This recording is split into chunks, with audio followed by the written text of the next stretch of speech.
Hello again from Höljes Motorstadion in Värmland, Sweden. No spectators again, but we've been bringing you all the door-to-door action from RallyX Nordic rounds 3 and 4. We're on to round 4, we're on to Q4, the very last qualifying session. My name's Andrew Coley.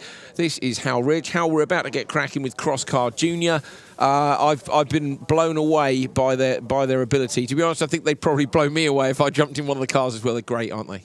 They are, yeah. No fear, but massive respect. You know, the racing's really close, and what a fantastic way to start your motorsport career from just 11. Yeah, brilliant. So we have Laura Winter, who's been out in the paddock talking to some of the Crosscar Junior drivers, and she managed to have a chat with them about their thoughts about it all. Let's have a look. My name is Laurie, and I am 11 years old. Okay, Laurie, when did you first start getting involved in karting? Oh, I think so, 4 years old. Yeah, and I'm starting cross kart in 7 years old. Do you want to be world champion? Yeah, of course. And we want to go rally and VSC and Toyota. Hi, my name is Lucas and I'm 13 years old. Okay, Lucas, and when did you first start karting? When I was 9 years old, I started with the 85cc. How did you find it when you first started? It was very fun with the speed and all stuff like that. What do you love most about it, do you think? The speed. And what are your big goals? What do you want to achieve? To be a rallycross champion.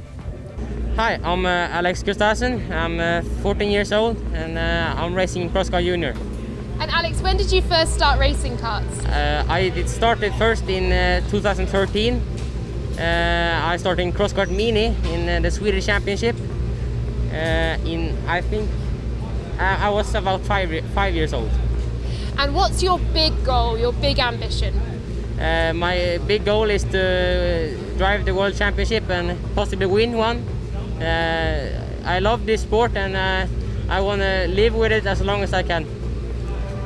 Fantastic to hear from some of the top drivers from Crosscar Junior. These are the standings as we go into their final qualifying session. Erik Nilsson with 2 session wins ahead of Lucas Andersson with the one last time out in Q3. Alex Gustafsson, Jonathan Julalami, Michael Uitto, Lauri Hallonen, Joachim Lundalander, Rasmus Persson, Thomas Martens al.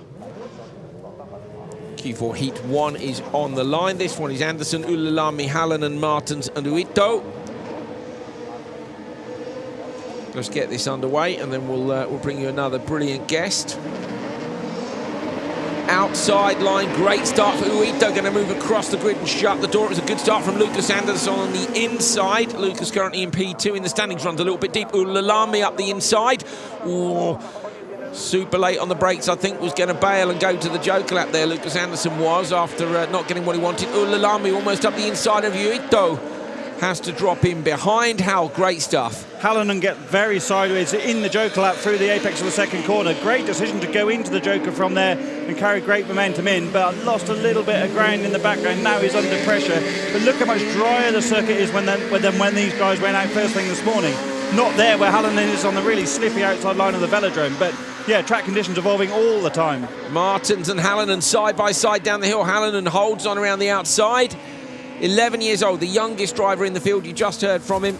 Says he wants to be a factory driver with Toyota in the WRC. Well, he's not allowed to leave Rallycross, that much is a given, but we've got 2 others who are aiming for the top level, and Hal, I just think this is just such a great place to start, I really do.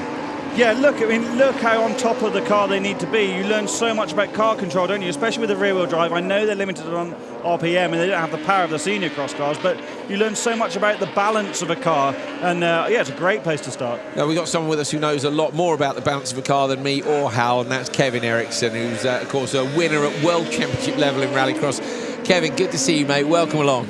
Thank you very much. No worries. So these guys keep mentioning things like Crosscar Mini. Now in RallyX Nordic they can start at 11, but they seem to be saying they've done Crosscar in the Swedish Championship even younger. Yes, I'm not an expert. Doesn't matter. I'm not an expert in the Crosscar. We just think it's mad. You Swedes are crazy. Yeah, I mean you can start very early in both go-kart and cross-kart in Sweden. So you know either they go the cross-kart or the go-kart usually. But I like this class a lot because they are in the same chassis and the same car as they can be as when they get to a senior level. They pretty much use some, less RPM and a harder tire, and that's it. So the feeling is very similar for them. Yeah. So basically, when they turn 15 or 14 and they want to take that next step, they don't need to buy a brand new car. They can just update the engine and change the tires and be back on it again. So that's what I like with this class, a very affordable class. Fantastic. So Ulilami just went Joker on that last one. I think we might be, but have another guest in potentially as well. We've got another microphone. We're going 4 wide in the comms box now. We've got Andreas Backrud on the opposite side as well. Teammates in the electric bus. Yeah, we are. So we have won 2 out of 3, right? So I think we're leading now the Super Team Challenge. Yes. well, if there's any chance you can come into the commentary box and explain to us what on earth is going on, that'd be great, because so far all we're seeing is so-and-so's replaced so-and-so because he was too busy. This bloke's too tall, so he's in the yellow car. And we're up here with his notes. We're like, off the line goes the red and blue one, and we think that's Andreas Backrud. I mean, that's about as good as it's getting, to be honest. I do think that in the last qualifying heat we did, it showed the concept in a pure way. Like, we obviously are 3 very talented drivers. Not the bragging around, but you see there was not much big difference on us, to be honest. Like, I did one mistake and I got it on the radio from Kevin, I think we're good, but yeah, it was super consistent in between us. I did one mistake and then I let Kevin go, So, yeah. I think you're fundamentally cheating though, mate, because you've got a proper spotter in your spotter's tower. You're not saddled with someone like Marcus who outwardly hates spotting. No, that's funny. Hallinan in a good battle here. We're looking back at the screen with Anderson there side by side up to the last corner. Hallinan on the inside line, doesn't run deep. Going to get followed through there by Anderson. Checkered flag. So Uito looks like he's crossed the line but hasn't jokered. What's the timing screen saying? Similar, I guess. Probably got far too carried away with our guests in here, so we'll do our The reason best. why I came here was that I was thinking, I was listening to the Q3, and you seemed a bit tired this morning. Well, I heard your voice, and I I must say to everybody watching, huge credits to all of the guys here in the commentator booth and Laura and everybody working in the TV. I know there's long days, because I'm impressed. You guys talk like crazy, and I would be not having a brain after a day. we didn't have a brain after Thursday. I'm not convinced I came in with much of a brain, to be honest, but yeah, it's no, that's true. Mate. It's long days. We were lucky. Marcus Gronon came in, and luckily he looked as tired as I did this morning. So, right, we're going to get this one off the line. Persson, Nilsson, Gustafsson, Nordbeck and Holmqvist. Middle of the grid. Gustafsson is sitting in P3 in the standings at the minute, but it's Isaac Nordbeck who's got the best start from slot number 4. Going to come across the inside line. Eric Nilsson, I think, has gone P2. No, it's Persson, sorry, and Nilsson, and now 2 cars straight into the Joker. Brilliant move from Gustafsson to duck out of the traffic at the back of the pack into turn 1, go round the outside and into turn 2. Unlucky for him that Persson has gone ahead of him into the Joker. Not what Gustafsson wanted. We heard from Alex just before in the VT with Laura ahead of the junior cross-car race. But up front, the dry line is making such a difference now compared to the really wet conditions this morning. That's Persson running wide, and Gustafsson's going to get up the inside going down the hill. You'd see you just get offline a little bit, and it's so greasy now. Kevin, talk to us about the grip levels this morning. It just looked, to me, it looked misery. I mean, it was so slippery. Yeah, I mean, when the tracks start to dry up, it even more slippery. So when it's raining, it's even better grip than right at this moment. But as Hal said, now this dry line is starting to be there. But as soon as you get out in this clay or whatever you call it on the tarmac, it's like driving on ice with summer tires. It's so slippery. Super slippery, almost a bit of contact in the background between the who is it? It's Persson and Gustafsson, I think, at the back. So Persson's actually got Gustafsson back from, we didn't see it on camera, did we? But it was Gustafsson who got up the inside of Persson on the previous lap. Nordbeck's tried to cover them off, and they've both managed to go through. So they're pretty close to Holmqvist. Go on, Andreas. Yeah, it was cool to see Persson and Gustafsson, because I think Persson used a different line, and all of a sudden he got some more traction, which because these cars are very similar. And if you can read the terrain, you can use it as your advantage. And to not have too much wheel spin, he got the traction down and went on the inside. I'm not sure if he overtook though, but they rarely pass into turn 1. That's impressive. When you guys are watching a stream like this, obviously in the paddock or on your phones or whatever, and you know you're going out in the session later on, are you looking at conditions and looking at the way people are driving and trying to figure out where the grip is? Absolutely. I was on the grid watching the race before me on my phone. Really? And just gave my phone away just when I went down to the pre-grid or in the start box area. Because, yeah, you can see a little bit different view from the TV broadcast than you do in the car. And when you are in the car, if you P2 out of the start and it's dry, you still get so much mud on your windscreen, so you drive with wipers and the what you call sprayer, on. So you think it's more wet than it actually is. So, I'm with you. So the screen tells, so Kevin, it tells you a different story. Yeah, so I agree with Andreas, but like at this point, it goes very quickly from, as we just said, very slippery to dry. I mean, this is so hard. I think we all know in what way, but you've got to follow the grip so much. That's why, like Andreas said, it's so important to see every race, because the track development can happen quick and slow. It's so hard to know. And some brakings, there can be drier. If you brake a bit earlier, you can get more efficient braking. Yeah, sure. And some areas it's after, you know, and you need to use this as your advantage, kind of. Nilsson's just gone joker and come out way in front. How great drive. That's a serious gap back to Persson and Gustafsson. Looks like a really good drive, judged the conditions perfectly. Yeah, miles ahead of his car control teammate Persson running in second. I think Persson, the fight with Alex Gustafsson's really cost him time, hasn't he? But this has been a near faultless performance from Nilsson, who was... He was TQ after the first 3, wasn't he? Although he didn't set the fastest time in Q3 this morning. But this is going to secure the top qualifier spot for Erik Nilsson coming around the long left-hander. I'm pretty confident going to be there. Oh, it's going to be closer on the time than I thought. 31.0, so goes quicker. That's close. And I don't think that's going to get troubled by the later runners. And looking at the gap at the top of the table, easily enough. So Erik Nilsson, TQ in junior cross car. Round 4 RallyX Nordic, good job. I also must say, yesterday we had 85 heats done in one day. The track is still in a very, very good condition. It's Höljes. Höljes, they have done a great job prepping the track. I've never seen anything like this. We were saying they're bang on it, aren't they? Like the second the racing's finished, it's raining, everyone's out. Horrible conditions, and Swedish, still and everything is dialed in. You know. Yeah, no, really cool. Such a cool place. Yeah. So talk to us about tyres. We've had horrible conditions this morning. We do rain tyres. Yeah, I was going to say. I'm assuming it was wet. Where's the crossover point when we're going from these conditions which are like it's full wet, then it goes damp where there's no standing water, then it gets greasy and horrible with the mud being tracked on the tarmac. What's the tipping point? I mean, that is, some people like to go 2 and 2 at the point, like they try to mix, so you get some more traction on the gravel with like 2 wets and then 2 dry to be better on diagonal or front to rear. I've never liked it. My father likes it, and he did it for him. He done it for me. I have never liked it. I rather want 4 and 4, because then there is a miss. There's some different height as well on the tires, but right now we are at this point. So if someone has the guts to do it, it might be too early, but at least, I mean, it's always 50-50. Some go correct, some go worse. Liam would always choose slicks.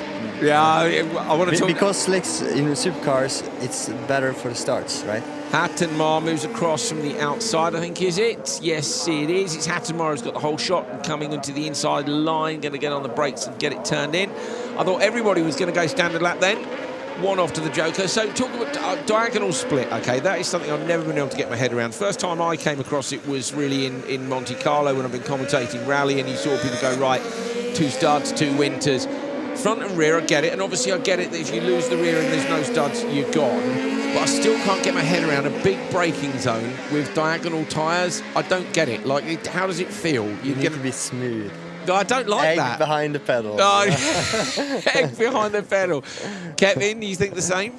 Yeah, I mean, it is so, at this kind of level, like, at the level we are, World RX and stuff, when it's like this, the tires, when it's 50-50, you can both be quick on dry and wet. Yeah. It's more about the drive you do those 4 laps. Yeah, sure. Yeah. So it's more down to you. Yeah, I think it's more down to the driver than it really, like, I think it's like when Andreas, your father, puts the diagonal tires on my car when I was driving there. I think it was more to help him mentally than me. Yes. You know? I want to do this. It's a mental game because at the pre-game people go, oh shit, he is on 2 slicks. Maybe I should have been at that as well. And people start to think so. Was that Lidman? That was Lidman, yeah. He was running second, wasn't he? And so easy to hit a joke. Yeah, we've seen it happen I've done it. so many times this weekend. It's when you get a bit keen on the throttle, isn't it, on the yes. second apex, and you're just desperate as well to try and shut that door. You want to run the car nice and wide and shut the door, but I can tell you see the fence, and you're on gas, and you don't want to go off gas to straighten up, so you're like praying to higher... Just miss it. Yeah, please can I just miss the end? I love the fact that World Championship drivers telling us that basically it's just hit it and hope. Yeah, I like it. Okay, so Hattenmar continues to lead. Lunderlander goes joker this time round. Could be close for these guys. Actually, they've got a huge lead. So this is going to come down to Hattenmar versus Lunderlander. Lunderlander was quite sideways on the exit there. Look how small these guys are. Like 11 years old. Did you guys start this young? In karting, yes. No, I started at 15. Did you really? Yeah. Oh, Kevin, good effort. But Kevin, he was with us since I've seen all these guys since forever. So he has been visualizing. Is that what? Yeah, that's the right. Yeah, visualizing. Yeah, everything. So I mean, he has somehow been practicing, but he has not been driving. Hattenmar there, mid-corner, a big dive on the brakes just to get the car pitched in. Hattenmar's on a big push, going to try and get Lunderlander. This is going to be crucial now. You can see him reach up, take a gear. It's going to be close. Yeah, going to be really close. Listen for the rev limiters as they come up towards the first corner. Lunderlander's super smooth. Here we go, Hattenmar in. Lunderlander's joker looked good to me. I think it's going to be close. It's going to be closer than I thought it was going to be. Hattenmar over the second curve. Lunderlander over the crest in the middle. Going to try and shut the door. Lunderlander's through, though. It's a tidy drive. Couldn't get the traction. I think the difference here was Lunderlander. He was a bit smoother on gas the whole way, where... Hattenmar was more aggressive, and he was always a bit too much on the revs and losing some traction here. It's so hard when someone... Go on, Kevin, you were going to say... You can also see a clear difference on the gravel out from the Yorker versus the gravel on the normal lap, because you do a lot of more laps on the normal lap, so it dries up quicker than the traction. Then the grip is out from the Yorker. So you can kind of see out from the Yorker, they kind of got stuck and it was better traction on the normal line. Not enough grip to get away, so Lunderlander takes this one. But it is Nilsson who wins the session and his TQ. Where's the guy with all the licorice? That's Lauri Hallinen. Yeah, Lauri Hallinen. So is he coming back? Where is the licorice? Okay, so just so you know, Lauri brings, he reckons, I think, did he say, he kind of said 30. He brings kilos of licorice to everyone. Yeah. So, very friendly, always smiling, and I see him walking around the paddock with this box. He reminds me of this guy next to me. He's very good, isn't he? He's a very good marketer. Certainly, if I was his licorice sponsor, I'd be over the moon. It's like very cool that he had the courage to come in here. He was so stoked to meet you as well, mate. When he walked up to the desk, he was full stoked. He came over later last night. Hey, can we take a picture? Oh, it's so cool. I sent his dad the picture of you and him together in the commentary box. Yeah, it was a very cool little moment. Look at these guys. So young. Flicking the cars into the velodrome. Brilliant performance. Right, on to Open 2-wheel drive. Here's how we stand going into their final qualifying session. And Matthias Janssen, who's got to be the busiest driver in the paddock this weekend, has taken all 3 sessions from Tiger, Belts and Larsen and England. Just to give you a bit of colour on that, Janssen is competing in both the Swedish Championship and RallyX Nordic. So he raced Thursday, he raced Friday, and now he's doing Saturday and Sunday in both classes. To have it said, I'm running from my Supercar heats to the RX2 E heat. So I mean, I'm up there. Yeah, it's impressive, isn't it? It's impressive. No, that's cool. It's really cool. I'm surprised Tiger, which was the leader in Newsom. Yeah. That he have lost some momentum, but I guess so much horsepower on wet is not easy to handle. He hasn't had good starts. Is he going to get a better start this time? Oh, no. So this time then, Matthias Janssen's had an absolute shocker at the start. There was a lot of backfiring off the line, which is a bit unusual. I wonder if maybe Janssen's got some sort of an issue. Oh, no. What engines are they running? So Tiger has a Wankel engine with 2-rotor plus a turbo. So he has 530 horsepower Which is insane. on the rear wheels. Yeah. I just really want to have a go in that car. So does Hal. So do I think everybody would. Simon, we all want to go with your car. We'll say nice things about you, please. Even Liam Doran texted me, hey, this BMW, do you think it's possible to rent it? Really? Yeah. I love it, but it just looks awesome. Now, of course, Hal, this car will have been through the wars this weekend because just the sheer amount of running he's doing, and maybe it's reached the end of what it can do. What engine is he running? So Matthias Janssen, since he's driving the SM, it's a 2.4 liter engine. Oh yeah. So, but you never know. Maybe something happened in the last Swedish Championship heat, and they maybe didn't have time to fix it now. And now they'll try. He has 350 points, so he should be safe still for the TQ. So maybe he's just out here to not get a DNS. So that is a very good point, because if he doesn't get a DNS, what would he get if he comes last in the session? Kevin, it'd be a 39. Yeah, so he'd probably still hold. Look at Kevin Eriksson. We should have been here more often, Hal. He's just crawling around. So you're probably right, Kevin. He probably knew he's carrying a problem. Really, that's not ideal, is it, having a 3-car race? They've been dropping like flies a little bit this weekend in the open 2-wheel drive class.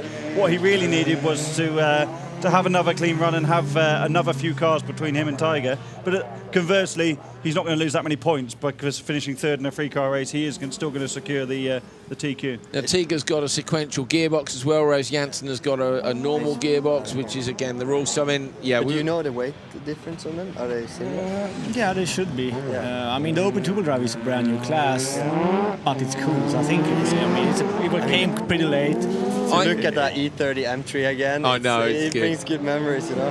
I think we would have seen, it could potentially have been more exciting, Kevin, if we hadn't had Swedish here this weekend. Because of Swedish, most people like Janssen have not done both. They've just gone, I'm going to focus on the National Series.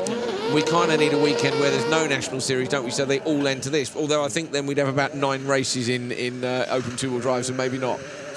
The Super National class is very strong in Finland too, isn't it? So hopefully for the next double header when we head to Finland in 2 weeks time, 3 weeks time. It's 3 weekends time, isn't it? So there's 2 weekend gaps in the middle. But and I would say for the future, when COVID is slowed down a bit, then we will for sure see a lot of Norwegians as well. Yeah, I know there's loads of them at home watching, and I want to come here and race as well. Not just Norwegians, mate. Derek Toa rang me the other day and was super excited about the driving. You know, the circuits in this championship are just so amazing, aren't they? So if you've got a car that's nearly eligible, the open 2-wheel drive class just is so good to have those guys come from all the different 2-wheel drive classes in Europe. But I think people start to see now, like all the people that has a touring car that don't really have anywhere to drive now, they see this class now and probably will be flat out in a garage over the winter to be here. I mean, Toel can put a turbo in his car and he's going to be bang on the pace with Tiger, so he can have fun with some open 2-wheel drive, and he can have a 4-wheel drive as well. So. It squats so well. I know. We were saying the setup. There was one time in Neeson a couple of weeks back where we thought he'd softened it up too much, and it was lifting a front wheel, but it just looks great, doesn't it? Yeah. It's a shame here in the commentator booth. I don't have the cans. Yeah. So I don't hear the engine. It sounds roughly like this. But the best sounding car is unfortunately not here, but that's Norman. If you see Neeson, he has a 3-rotor in the non-turbo Wankel. Brilliant. Oh my god. And he took his car down to our workshop and I helped him wrap the car. And I told him, but you started and drive out from the workshop. He said, no, let's push it out first. Okay, yeah, we do it. And I understand why we push it up. Holy shit, that was fun.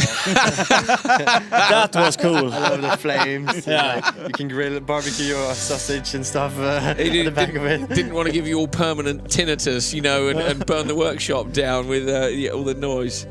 But he got the DNF, Janssen. Okay, here we go. So apparently Robert, I think, has managed to get... is this a replay?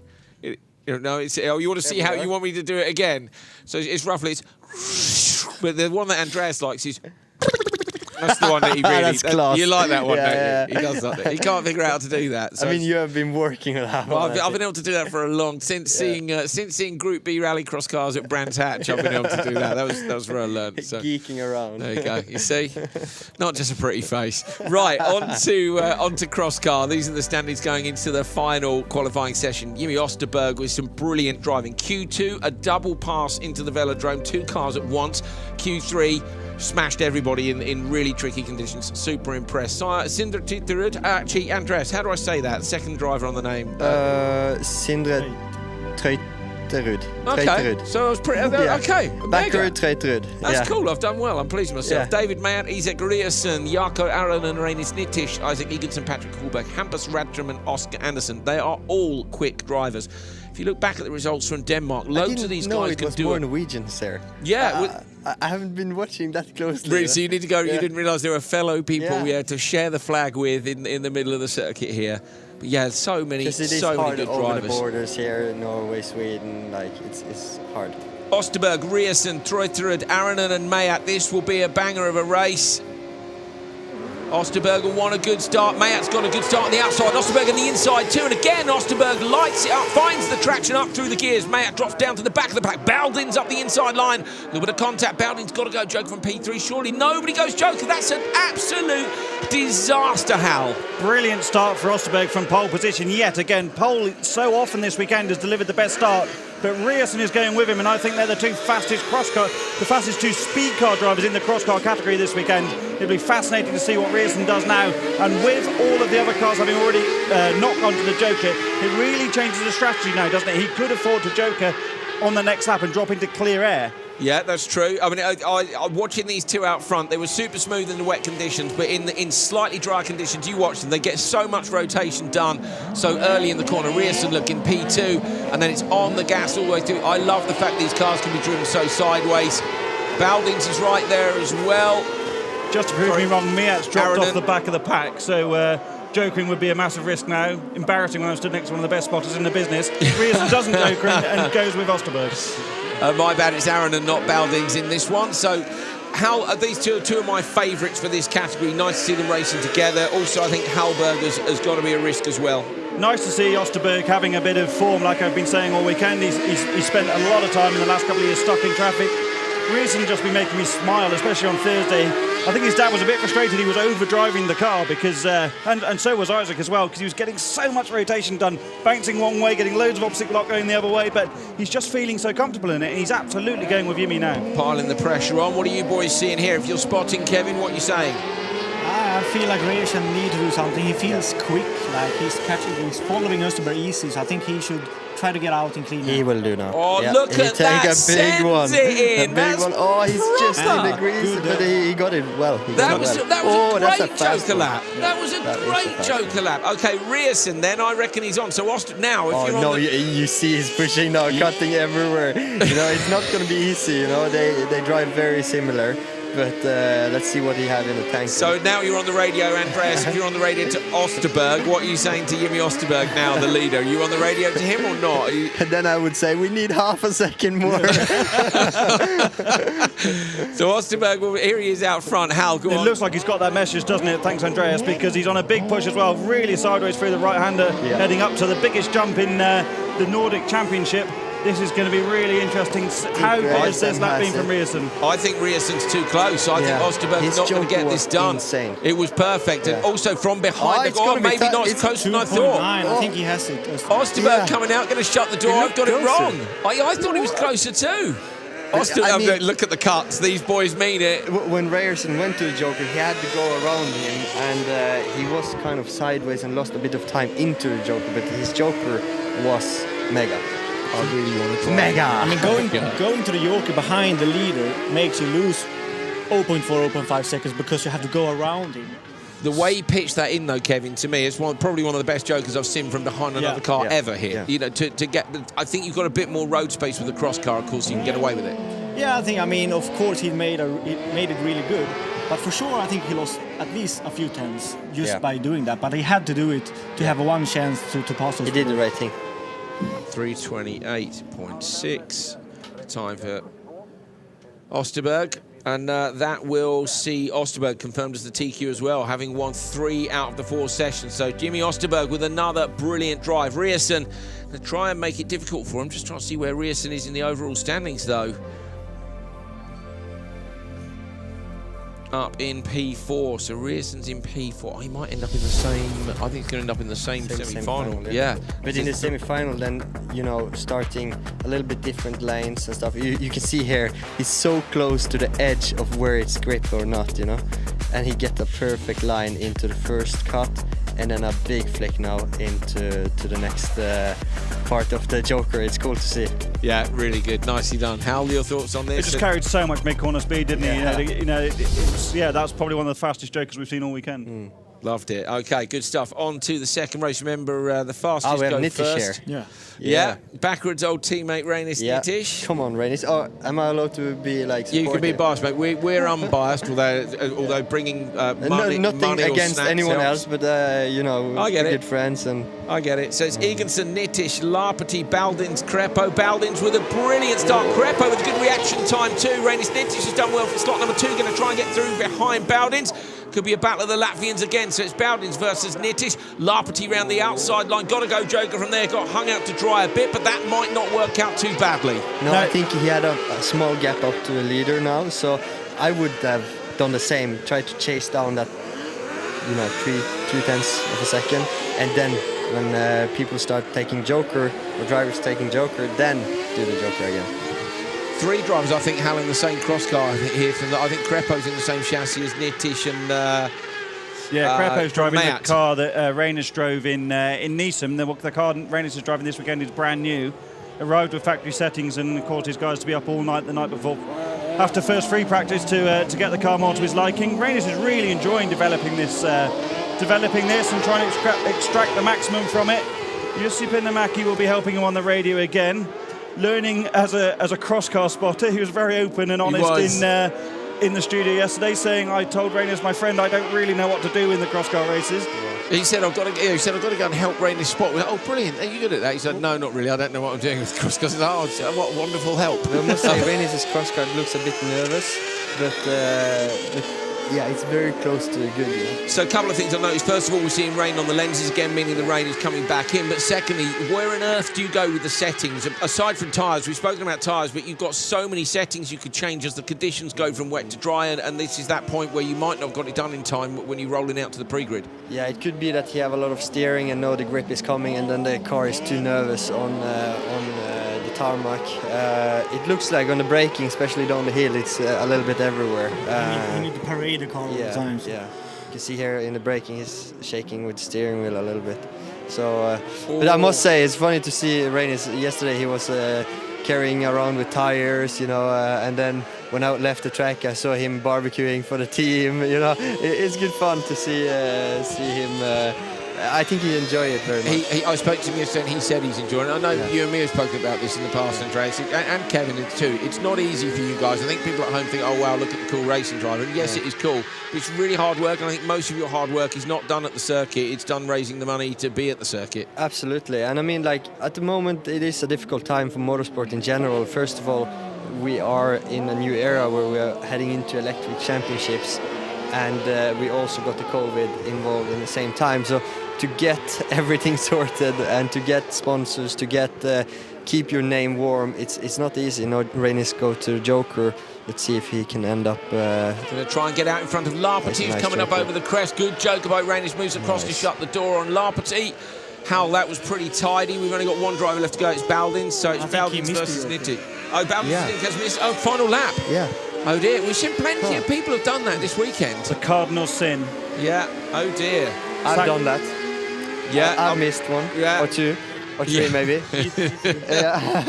think did we have my father as sponsor? Yes. Both of us? Really?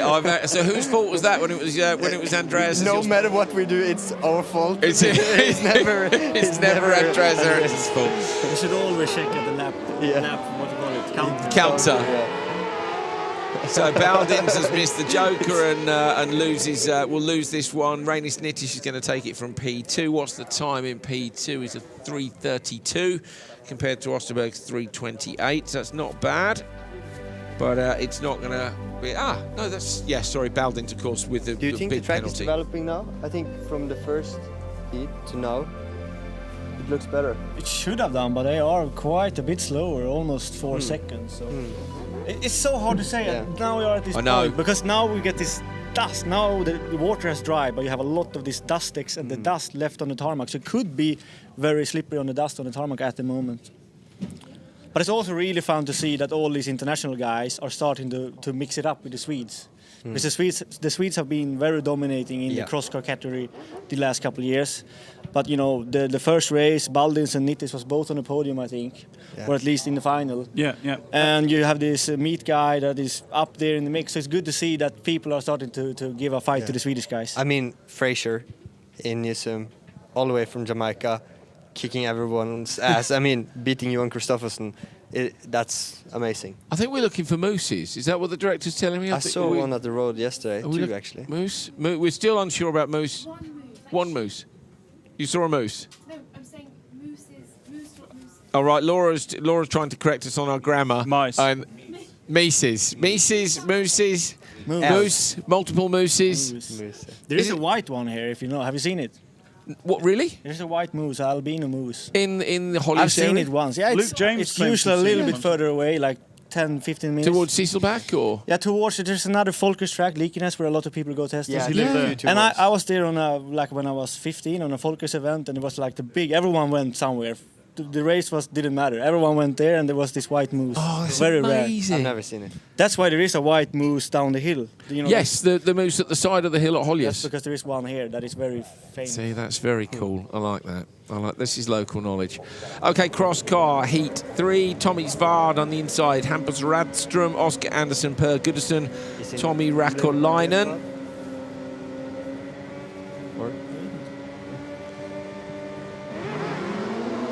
Or still slippery off the line. Svard's absolutely killed it though. Straight from the inside line, going to move out wide. Räikkönen going to get P2. Svard goes a bit deep. Räikkönen going to get to the apex. No, Räikkönen thinks better of it. I reckon thought it was going to get taken out. Radstrom's gone in hard in the background. Got a bit loose on the way into the Joker lap. Going to follow him through. But a good tactic. I mean, like he was carrying a lot of speed into turn 1, and he would have missed the braking point there. So I think going to the Joker was the right call, and he got someone with him. You see now he's already at the back of the pack, but he still have some margin to catch up. So I think he's in good air. How we've seen this a few times, haven't we? People taking early Jokers, and then if the pack, particularly if they're squabbling, it can really play in your favour. But like me in Q3, I went to the Joker as car number, like the first car. Nobody went with me, and I immediately caught up with the back. Yeah, so it doesn't always work. No, it doesn't always work, does it? And it surprised me. Like, normally if one of the front drivers go to the Joker, normally the last driver would go as well. That's exactly what Hal said at the time. Do you remember you said that you were surprised that nobody had gone in with? Yeah, because I looked at the replay. Yeah, it was Hedstrom, wasn't it? And Hedstrom collected one of the guys in front in turn 2 rather than going into the Joker to follow you, and ultimately you just caught him up and it cost you both times. That's funny. So if you're wondering who you can hear chatting to each other over the start line, yeah, it is Andreas Backer and Kevin Eriksson. There is some internal humour there, because he's from Torsby, and obviously I lived in Torsby, and today I'm making fun of him because I've beaten him now 4 times in the same heat and semi-finals, and I'm just going around him making... and Andreas is racing an electric car this weekend, so that's a good impression of it. Radstrom you're looking at. Svard still up front. Andersson backs it into the Joker. Goodison goes with Räikkönen, going to come up over the standard lap. Andersson carried some pace through the Joker there. That was a hell of a Joker lap. It was. Räikkönen gets out in front. Go on. It's a lot drier on the exit now, isn't it? Yeah. Kevin was talking in the last couple of races about how claggy and wet the loose surface was on the exit of the Joker, but now the ambient temperature is rising. It's certainly warm in here, but it's definitely warmer outside as well. It's not raining anymore, and I think where the loose has been drying and the dust has been coming up through the session, it's now drying in the Joker exit as well. But you can see their line back there on the tarmac in the right corner. There's only one lane. Yeah. If you get one wheel outside that lane, then you're screwed. You're going off, definitely. Yeah. Svard aiming to try and stay out in front of Räikkönen, but I think Räikkönen might be close enough. Let's see, because the Joker was so much faster last time round. Here we go. Svard going to chuck it in, keeps it tidy. I tell you what, might get it done. I think he is going to get it done easily. So the Joker's caught us out. What's the penalty? Do you get a penalty immediately? Instantly? Yeah. Every time? You can have a touch, but if you hit it down, it's 3 seconds. Did he hit it down? I'm not sure if he hit it. It looked like he was very close. Oh, I see. So we don't know, basically. No, so basically, that's... I hope the stewards doesn't hear me. This is the thing, Andreas. You know, that's it. You're on the commentary team now, mate. Oh, Svard down super close to the barrier on the inside. The hole there that's coming down the hill. Flames, yeah. Yeah, I love it. I love it. Mega. They don't drive as aggressively as they did when it was full dry, but now they're getting close to it. I love it when you see flames when they lift as they come through the corner. Svard takes it rack and line, and Anderson goes out wide to try and get round. They were super close. Can we see the Sword Joker in the replay? Because I don't want to say anything. We might be able to. 3:31.6. I imagine he's on his way to the stewards. What I've learned doing this job, mate, is you've got to just go with it. Yeah. If once you've committed, you've got to just pray and hope that you've Tommy, made I'm sorry if I said something. No, it's too late, mate. You've committed to it. This is what it's like. This is what it's like when we say that was a terrible move by Andreas Backer, and then we have to see you later, and and explain why we said that. Oh, he's not touching it. Oh, yeah, man. Sorry, Tommy. You're welcome. Andreas is happy because he hasn't thrown his mate under the bus. The Backerud bus was coming for him there along with the stewards, and luckily Andreas was wrong. Right to the edge of the curb, but no further. You see the line here, yeah? Yeah. It's Big so track sketchy. development.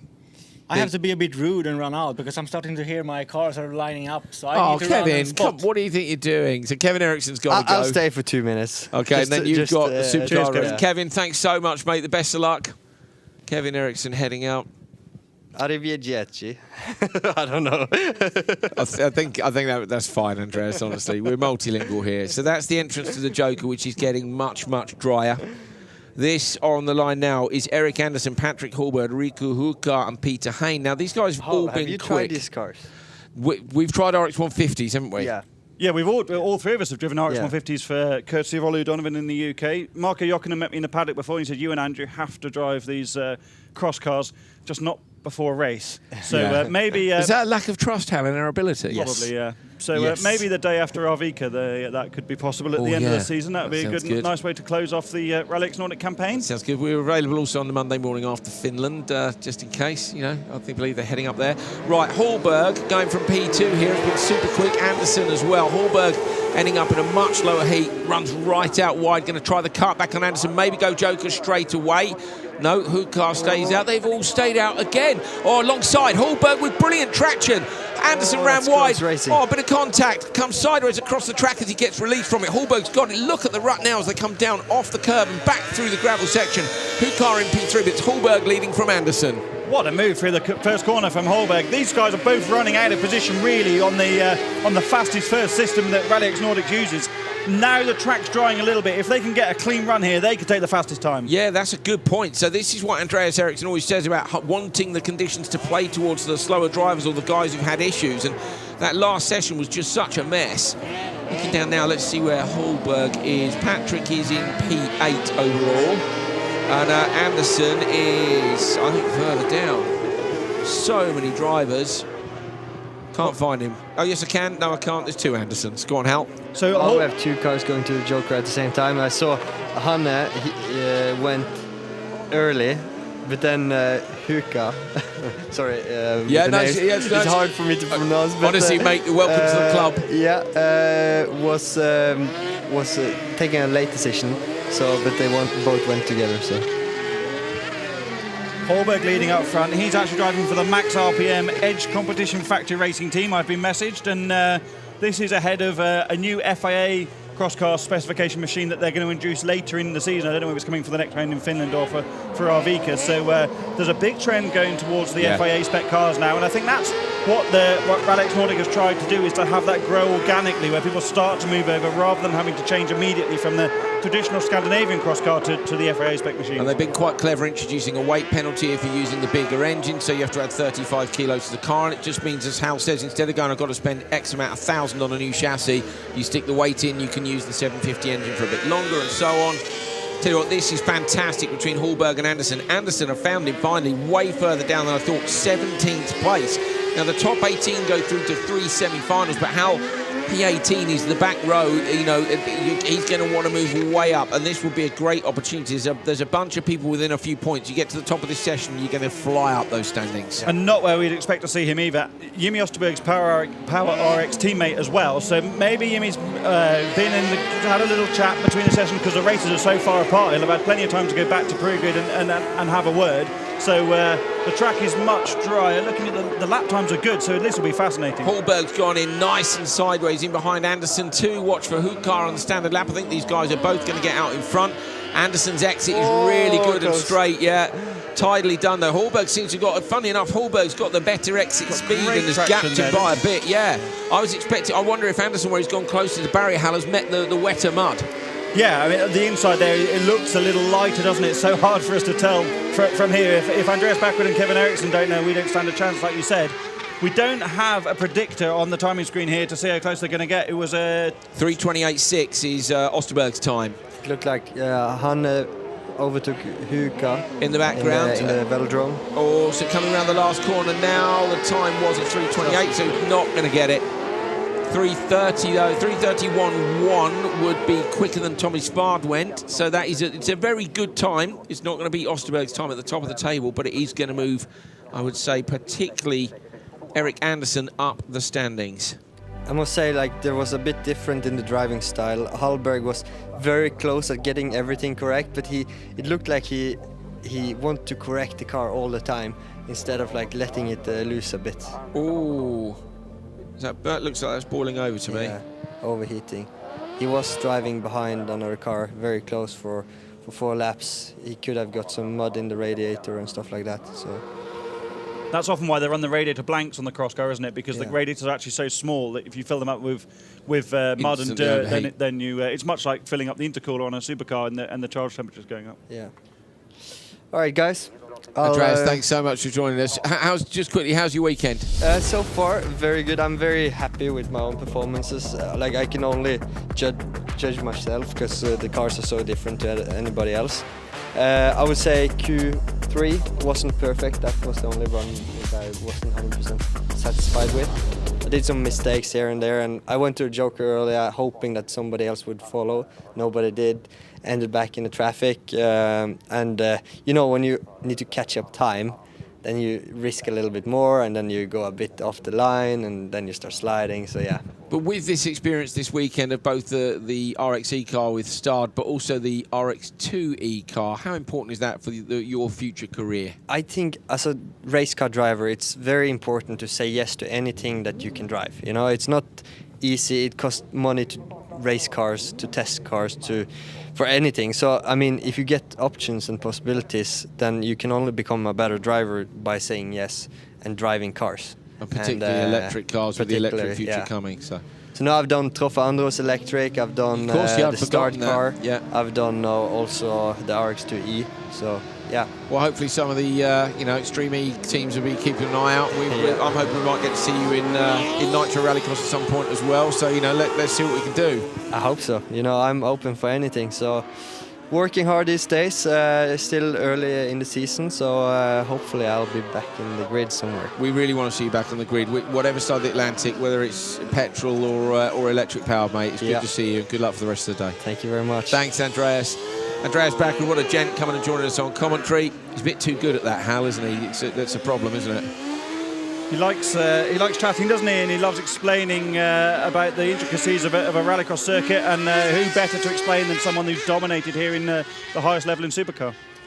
Yeah, certainly did. Was it? I think this was Andreas' first supercar win as well, was it? It was Höljes in 13, followed by Lowiak in 13. Cost his mum a pair of race boots when he enthusiastically chucked them into the crowd and then realised he needed them back. About where Bendixson is now, Andreas chucked his boots over the fence, and then, I've thrown my boots away, Mum, I don't have any more. I mean, like, how times have changed. He messaged me asking if we could find him any, I think, at that stage. It shows that, at that time, Andreas was really struggling. Okay, it's always a challenge to find the budget, isn't it? But he was doing everything on his own. Yeah. And what an amazing career he's having. Not had, he's having an amazing career. Yeah, he is. He's really lost out, hasn't he? Several times with manufacturers leaving the sport and things changing when he's had a really big plan in place and it's all changed. But his passion for the sport means that he's still here and he's still desperate to achieve. Ken Block's teammate with Ford, Matthias Ekstrom's teammate at Audi, factory drivers. He's represented energy drinks at the highest level, of course, currently with Monster. And I just would really like to see Andreas continue at the highest level. We know it's hard work, and you can hear from what he said in that session, Hal. That's not the fun part of the job, is it? Going and raising the money. The fun part's this bit. No, and we all know that he's had some massive disappointments too. I mean, losing a world championship when you're tied on equal points just must be absolutely heartbreaking, you know. Yeah. But he's great at digging deep and fighting back, and he's not here for no reason, is he? Like you and he were alluding to in the chat then about the importance of driving electric cars. He'll be taking on everything he can to give him the best opportunity for the future. 100%. And if you're running electric cars, you're going to look and see who's got the experience, aren't you? And having driven a few now, as he said, he's done electric Andros. He's actually done electric Andros. That was last season, wasn't it? The previous season. Yeah, he drove the car for the first time the previous year too. Yeah. So yeah, he's been forward thinking for quite some time. Pretty well versed in it. Bendixson going to take this. Bendixson running a long way out of order again. Is Bendixson going to trouble the top times, do we think? I'm not sure. Track's just changed. Look how dry it is in turn 1 now. You know, they were tiptoeing through there, and now it's... Oh, Bendixson dropped it on the way. No, that's loads of time lost there. Why? Was that a misjudged braking zone, do you think? Yeah, I think he just... I thought he'd got the rotation done quite early going into turn 2. You don't need to be that sideways on the entry. This is the final lap. That's Katie Munnings. It's not showing that she's joking, but we didn't actually see whether she had or not. She's been running a couple of seconds off the lap of Bendixson, but when things are going well for Bendixson, he's in the the top 10 or 15 of this really strong category. So that's nothing to be sniffed at. Bendixson's entering the final corner now. The fastest time is a 3:28.6, so he's already missed that. Oh, I'm hoping Katie hasn't. I'm hoping that's a missed Joker marker rather than a missed Joker, because Katie was desperately hoping to make the top 18 and be in the semi-finals. I'd be surprised if she missed the Joker with Kevin Hansen and Eric Farin on the radio. So that's I think what maybe I'm it's thinking not. too. We just didn't see on the shot, did we? No, but also they both took the Joker, we're being told. So that's a missed transponder on the Joker loop. So Katie did take it. I suppose the question then, Hal, really is whether Katie's time as the track has dried will be enough to mix it with any of the drivers ahead and maybe just see her edge her way through. But the drivers around her. When did Per Goodison go? Per Goodison, I think, would have gone a lot earlier.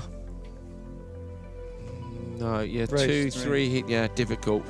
Right, let's have a look.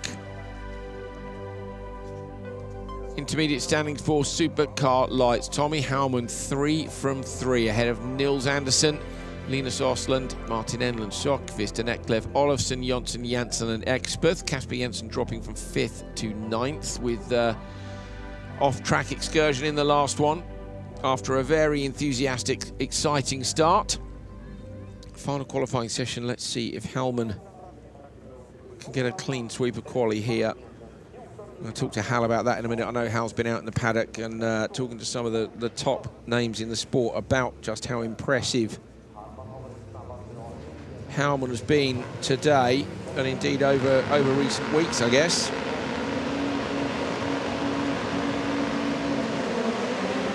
Good start, Howman on the inside, but great start, Olofsson on the outside. Howman going to try and find the grip. Nils Andersen might edge him into turn 1. He's going to back out of that, just maybe gets a little nudge from behind from Enlund. Howman going to go Joker. Surely that's the perfect tactic from there. Brilliant start by Olofsson. Olofsson is quick enough here to threaten Howman. Howman's going to need to nail it, and I wonder if Olofsson's crew will know how quick he is, Hal, if they might send him early. But then if you're out front, you want to have the confidence in your lap times. Tricky for them, for me now. So the pack's beaten as Linus Ossen's got some damage to the front. He's obviously made contact with the rear of maybe... I think it was Howman. It's the rear of his friend Nils Andersen based on the bodywork damage on the rear of Andersen's car. But they've given Holman the Joker card, haven't they, by letting him go into the Joker in the lead. And now he's pulling away from Enlund behind.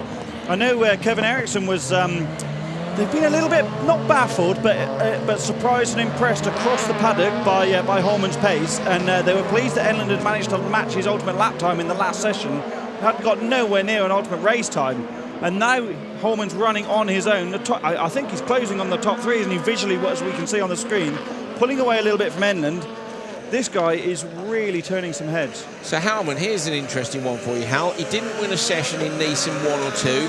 He didn't win a session here on Thursday, despite taking, 3rd in qualifying. He just didn't have a fastest time. At the moment, he's on for a clean sweep of qualifying. So he's improved. I say he had a P3 and then 2 wins. Now suddenly it's looking like he's going next. And I'm going, you know what, I'm going to dominate qualifying as well. He's got a job to do still here, but it's impressive. It is very impressive. We were talking in Q3 earlier today about how he was just feeling for the grip all the time. chatting to Johan Kristoffersen in the gap there, and he was just saying that's such a rally driver approach, isn't it, to feel the road underneath you rather than having specific braking points as a circuit driver that you try to hit every lap, and that works so much to your advantage in slippery conditions. So into the joker lap goes Linus Östlund. Östlund trying to hold off Hauman. That's not going to happen because Hauman's over the jump already. Hauman is hunting them down out front. It won't make any difference to him in terms of his position. He's going to get the TQ regardless, and unless he has a no. I mean, he's 21 points clear. Even if he had a shocker now and drove it round on a puncture, he'd get it. But a clean sweep would still be nice, wouldn't it? To absolutely dominate qualifying all 4 sessions in such mixed conditions as well. And there's all sorts of other elements to it too. He's a debutant this year, so he doesn't have the previous experience to draw on. He's running as a single car entry, so there's no data to share. Even though he's running as a satellite of the set promotion team who have a lot of experience, they don't know what's going on that circuit that weekend. And he's running out of a van and trailer, which I think is absolutely fantastic. Yeah, so do I. Olofsson's gone joker this time round. Olofsson into the inside apex. I think Olofsson's got enough here. Nils Andersen might get eaten up. Olofsson's going to come out in front of Hauman. So Hauman will be denied the clean sweep in qualifying, but he's going to take the TQ. And I think the other thing here, Hal, is that you could get obsessed with that and go, right, I want to win every session. Did you see how sensible he was in turn 1? Because he lost the start. He doesn't need to win every session. It's nice. You might get a painted golden broom at the end of it at the after party, but there's not in COVID times, of course, but in a normal scenario. But you don't need to do it. It doesn't achieve anything. The painted golden broom, by the way, we gave to Andreas Backerud in Argentina, wasn't it, I think? He then walked onto the bar, sprayed somebody else's bottle of champagne and had to go and buy them another one. So Olofsson crosses the line to take the win. Hauman comes in P2, then it's Andersen, Östlund and Enlund. Yeah, great fun. Critically, Nils Andersen's beaten the 2 people he needed to in Enlund and Östlund to secure second in the intermediate classification there, because he's got a reasonable margin to the rest of them behind, and that'll put him on pole for semi-final 2. Fantastic. So Nils Andersen keeping himself in contention. Almost took the win, but was beaten by Hauman in round 3. Now won't face Hauman again until the final. This is another look at the start. So watch Hauman on the inside, look. Nils Andersen's there, and you'll see Hauman just go, no, I'm not getting into that. Gets in from behind, gets a tiny little nudge, keeps it clean. And at this point, you just knew he was going to go joker. And there's the contact between Östlund and Andersen. I think no maliciousness there, but just Nils braked a little bit early, and you get that concertina effect into a tight corner like that, don't you, where everyone's braking a little bit earlier than you might expect, and it's just a little nudge. The damage looks worse than the contact actually was, but Holman picked him off, and then would later in the race also just edge Nils Andersen when he follows Simon Olofsson into the joker. But this is exactly what Simon Olofsson needed as well. How good was he in Denmark? And this will get him back into the right rhythm. Well, especially when Hauman's won all 3 sessions. You know, regardless of the fact Hauman lost the start there, in Olofsson's head, that's one of those lovely confidence builders where you go, I've just smashed the guy who's won the 3 previous qualifying sessions. He will go in feeling all fired up as well. Olofsson was in P7, but a session win, looking at the points, could well pull him straight up to P4 at the end of this. If that's the case, it's a front row start, and that makes all the difference in the semi-finals. And Eklev, Foss, Jonsson, Schockvist and Oskarsson. Oskarsson with a brilliant reaction time on the outside, but not as much traction as on the inside. And Eklev gets away. Foss drops into the inside line. Oh, Foss holding tight on the curbs all the way from the outside. Oskarsson coming across into P2, and Eklev runs a little bit deep. Foss has gone joker. I don't think that's a bad move by Foss, to be honest, especially with a mistake like that by Eklev. He's now going to get piled under pressure by these guys. Oskarsson, Jonsson, they're both there watching to the velodrome, see if anybody tries to make a move. Going to go high and low into the left-hander now. Look, coming, Oskarsson going to try and come up underneath the Eklev runs a little bit wide. Oskarsson going to get squeezed on the run down the hill. This will be tight towards the jump, a little bit of contact sideways, past our camera up on the wall, and this is holding them all up. So Foss, this is playing massively into Foss's hands. Yeah, perfect strategy to go into the joker on lap 1. Mats Oskarsson's going for a lunge up the inside of Anaklev into the final corner, but he runs deep and Anaklev gets him back on the inside. Jonsson's going with Anaklev too. That's not worked out for Oskarsson, but he's coming back at him going into the first corner. Oh, that could go horribly wrong, couldn't it, if you lean too hard on the right rear corner of the car in front. Oskarsson thinks better of it and goes off to the joker, which is a good move, but look where Foss is already joking on the first lap. These guys have been beating the hell out of each other, and Foss spins to the inside. Broken over the jump, surely, just as we were saying that Foss has had a result. I don't know what happened there. Doesn't look broken, No. does it? All the wheels look like they're inflated and pointing in the right direction. Literally span 90 right. I thought he was actually going to spin across the Joker exit, Hal. Yeah, hopefully we can see that in the replays after the race, because it's an odd one that. You very rarely Really do you strange. see a spin on the landing there. Because Really you're carrying all strange. the momentum forwards over Yeah. the jump, aren't you? That's a bit bizarre. So Foss has gone from being in pole position to take the win to being firmly at the back of the pack, and we've got a real scrap on our hands. Although I think Oskarsson, having jokered now, is in P4, but I reckon Oskarsson's within reach of all this lot. Are any of them going to go?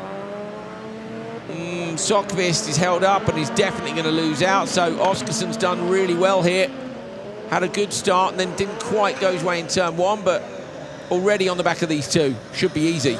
Kevin Eriksson had to leave us in the studio here to go and spot for Nicholas Anaklev, running under the OMSE banner this season, and Kevin will be on the radio giving him the hurry up.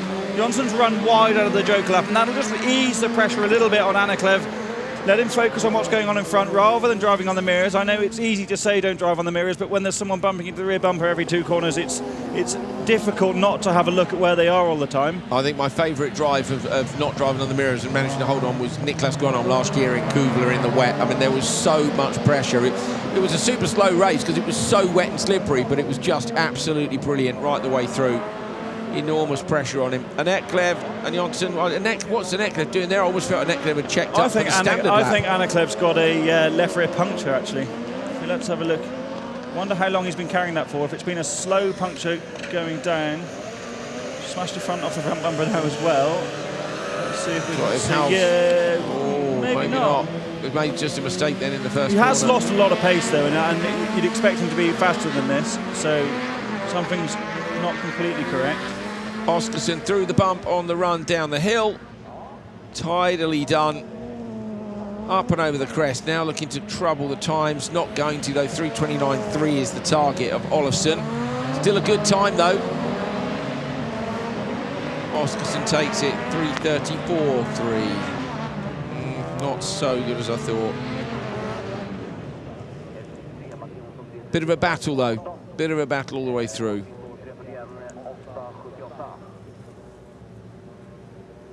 Thumbs up from him anyway. Mats Oskarsson with a 3:34.3. Sokvist, Anaklev, Janssen and Foss. Laura Winter is with Simon Olofsson, who currently leads Q4 for Supercar Lites. Thanks, Coley. Well, Simon, you've had so much trouble so far here in Höljes. It's been very challenging for you. How pleased are you to be standing here now with a win under your belt? Awesome. I mean, I did some bad decisions in other qualifying. I won Q3 in my heat, but I wasn't quick enough. I struggling a little bit with the setup, but it was really nice to win the last one and get some points ahead of the other guys. And finally, how's the track feeling as well? It is drying up a little bit. Yeah, it's drying up pretty much, but still it's so slippery at the gravel. So, I mean, I was the only one with rain tires in my heat, so I think I gained a little bit on the gravel. I mean, it's more tarmac, but I think it will dry up a lot of more to the semi, so it's going to be more clean races. Thanks, Simon. Well done. Good luck for the semi. Thank you. Hal, Simon Olofsson talking about tyre strategy there, and you've got some information. Yeah, I missed the message because we were too busy commentating on what's going on, but Kevin Eriksson had kindly messaged me before the session saying he'd sent Anaklev on dry tyres. From what Simon says, that was also the case through the first race as well. Experth, Bergstrom, Tornholt, Peterson and Casper Janssen on the outside. Casper Janssen needs a good result here. We're going to struggle to get to the apex first because Tornholt's got a brilliant start in the middle. Tornholt's had quite a few good starts this weekend. Bit of contact. Casper Janssen might get to P2 here. And goes Joker. Okay, interesting tactic.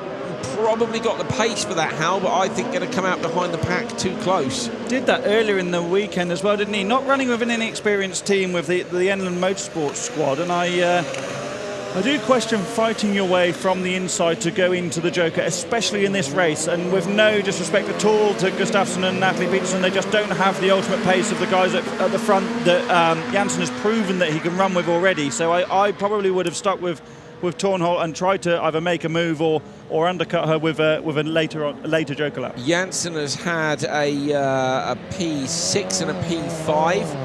and then unfortunately didn't have a great run in Q3, which is why he finds himself in this one. We've been really impressed. Let's see if Casper Janssen can race his way through the pack. So the black and green car at the back of these two. He's going to hope that one of them jokers now, and especially as neither of the front two have, one of them might. No, doesn't. So that's really hurt Casper Janssen. Right, come on, find a way through. Let's have a race. Going to be all over the back in a moment of Peterson. And this is what we always say about being in the quick races, because you can get away with an early joker like that because you know you won't catch the pack at the same rate of knots. Watch for the dive up the inside. Oh, contact, lifts the wheel up. I think the move was inevitable, but got to be clean, Hal, or he'll end up in front of the stewards anyway. Yeah, there'll be a bit of frustration there, won't there, that you've played your joker card so early in the race and now it's not working out. And Peterson's now defending the line as well, which isn't helping either of their time. He's had Janssen's had a look, going to get it done into the last corner. Doesn't go deep either, Hal. We saw somebody try that earlier and get it wrong. Great move. So that's one down. Unfortunately, I think it's just going to hurt lap time too much anyway, even if it's enough. I mean, look, nobody's going joker, so it's going to end up getting them. Tornholt and Expeth out front. Ida Tornholt's had some great starts. She has, yeah, and she's really capitalised in the wet and slippery conditions, hasn't she, with her experience over the winter and into the start of this year of driving a bit on the ice with the OMSE guys when they've been doing some preparation for the Race of Champions. They'll be running cars in next year and also doing a bit of testing up on the ice there in the north of Sweden. So I think these slippery conditions have been really suiting her. They were training some of the drivers from Extreme E as well. I know a couple of the Spanish drivers headed up there for some time on the ice before heading down to Saudi, which sounds kind of counterintuitive, but it's a case of those drivers coming from that background, how were they not used to moving a car around, and it's just such useful experience. Low moo experience is critical, isn't it? Low moo being low abrasive surfaces, low traction. Casper Janssen's not going to be a million miles away here, is he? No, easily done the pack. So good move by Casper, but how much time has been lost? Oh, look at that. Big flick and send back the other way. I'm impressed, Hal. I'm still impressed. Just dug into the rut a little bit on the outside of that curb there. Didn't quite use as much curb as he could have done, and pulled the nose back down off the curb again. Target time, 3:29.3. Got to stay on that line. You can see in the background people just dropping wheels off into the dirt. Janssen in P9, but there's 4 drivers within 3 points. So Casper Janssen was not going to be 3:34.9. Okay. Going to be mid-pack, I would have thought. Might drag Casper up a couple of spots, but not back to the P5 where he was before the mistake in the previous session. But critically into the semi-finals.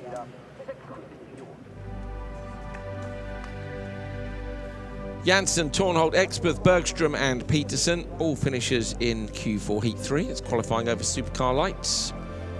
We have just 3 qualifying races left to go.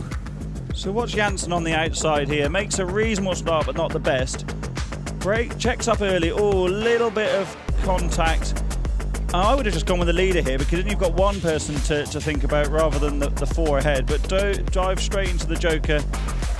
And then we know what happened after that. The pack spread out from the first couple of corners. It played out okay, didn't it? I mean, this was the move that had to be done, because another lap behind there and it wouldn't have got the merge. Still lost a couple of seconds at least, I would have said.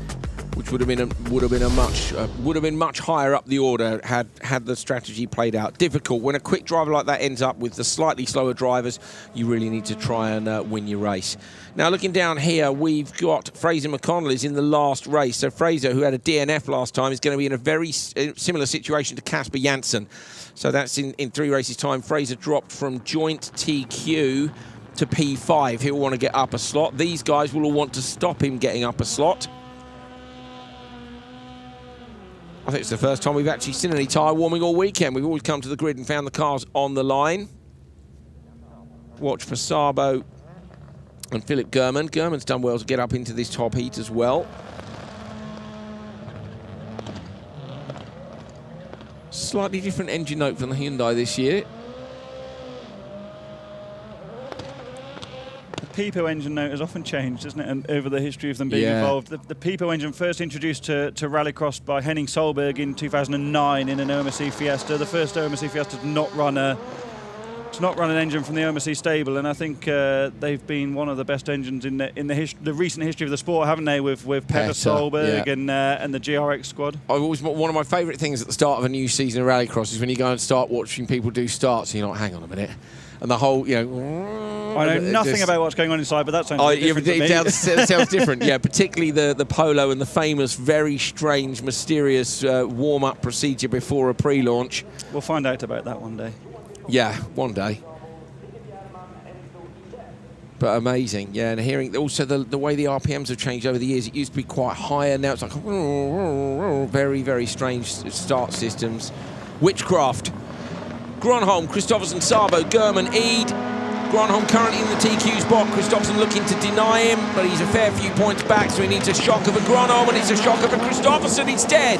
Gronholm leads down to turn 1. Sabo going to get to P2. Eid trying to come around the outside. Kristoffersen's going to go Joker from there, surely, but no, Sabo goes in. Johan holds the inside line despite getting rammed in the rear from German. Side by side, Eid gets Gronholm over the jump. Enzo Eid moves to the front, and I tell you what, he's up for a fight, isn't he? Little nudge in the rear of Nicholas Gronholm into turn 2. It didn't look too bad at all to me, and then carried the momentum over the jump on the first lap. Brilliant move by Eid.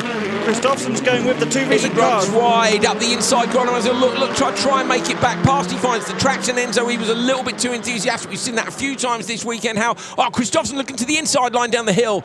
Can't make a pass through there. There's so much dirt offline now. This would be another good point for it. Eid's crossed up over the jump. Enzo Eid's quick at the minute.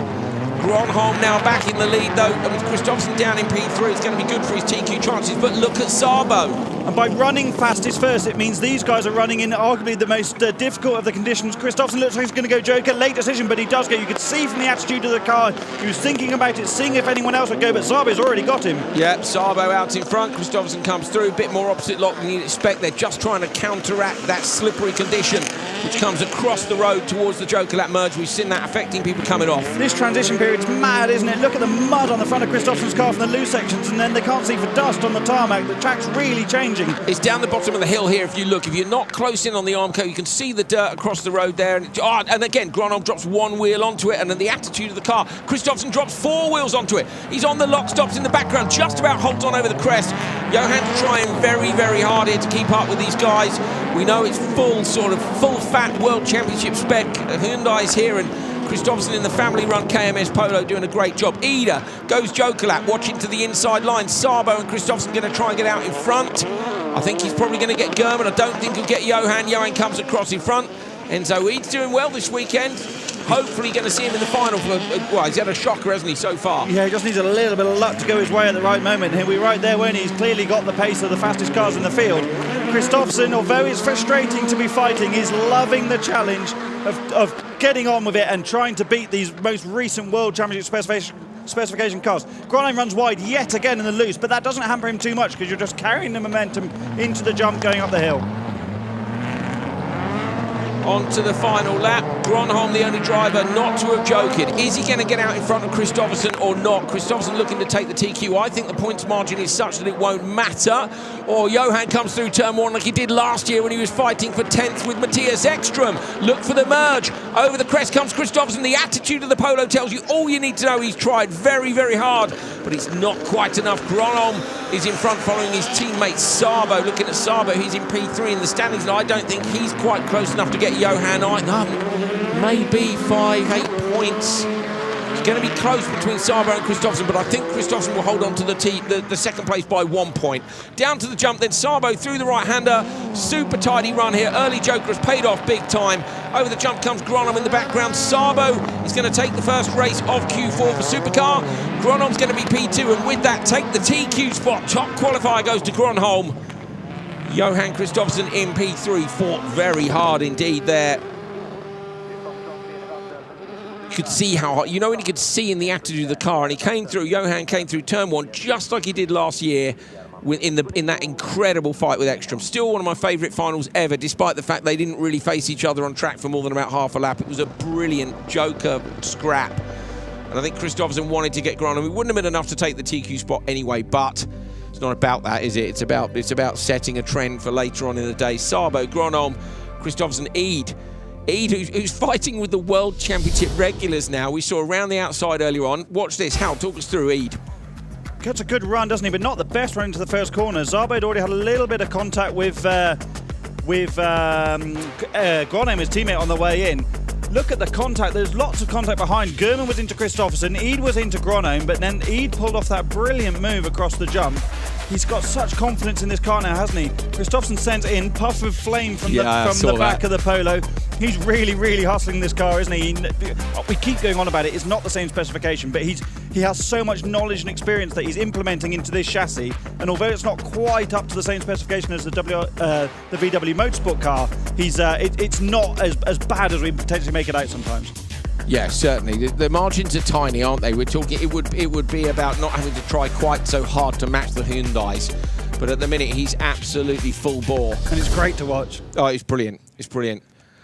Laura Winter is with Christian Szabo, who's won that first race of Q4. Let's hear from him now. Well, when I was flagging down the car there, Christian Szabo absolutely soaked me driving through a puddle, so I'm fuming. But, Christian, what a brilliant race. You saw off Niklas Gronheim, your teammate, and three-time world champion Johan Kristoffersen. Talk us through it, how you saw the race, not soaking me. Can you repeat the important part, please? The important part, how rude. When you soak me, no. No. You obviously beat Niklas and Johan. Talk us through it. It was nice. Finally, I was first on the Joker. I could drive my own speed. Track is drying up. We have, I feel some room to improve in the car, in the settings, but obviously it was very nice. I really enjoyed it. And you're obviously enjoying this track as well. How does it feel? It's drying up, grips a bit better? For sure, but there's only one clean line. If you get out, it's very, very dirty there. I could see that. I think Niklas was sometimes a bit more outside. He was in the dust, so yeah, you have to be so precise. It's in some parts, mainly in first corner, is still tricky. It is very, very slippery there, but all good. Hopefully for the semi and the final, it just gets better and better. Yeah, we hope so. I'm just going to show you there. I'm not lying. I'm absolutely drenched here. Cheers, Christian. Sorry. Oh, bless him, saying sorry at the last minute. Laura Winter, you don't get soaked in F1, do you? You know, it's just not, you're never going to get soaked to F1, but unfortunately that's one of the perils of rallycross. Nice to have Laura with us this weekend, and bless Christian saying, I'm sorry. He's just so nice, isn't he? He's a lovely bloke. Okay, Michalak, Markland, Evgen, Bakkerud, Hedstrom. Bakkerud will want to get a better start, not hampered by Hedstrom this time, but Markland, I think, is the guy potentially with the big pace. And Markland gets an amazing start from slot number 2. Backwards, I've gone backwards, unfortunately. Sondra Evgen also quick, but drops it in turn 1 just sideways. Going to go Joker. Evgen threads the needle and finds a way through. Gets out wide. Hedstrom's underneath him. That's a nightmare. Going to lose time. Evgen can't quite get back through. Backwood might get him as well on the exit. He doesn't get the car straight. Andreas Backwood unleashes the electric torque and out drags him down towards the merge. That's the first time we've seen someone do that on the exit of there, and I wonder if that's that extra torque from the electric motors. Evgen can't quite get back past Backwood and pleased with that, but they're both behind Peter Hedstrom, and that might not work out in terms of lap times. It might not, but Hedstrom's already gapping them, isn't he? Hedstrom had contact with Sondra Evgen into the first corner. That forced Evgen's Audi sideways, and that's what made him go wide. Backwards on the full send in the background ahead of Evgen now.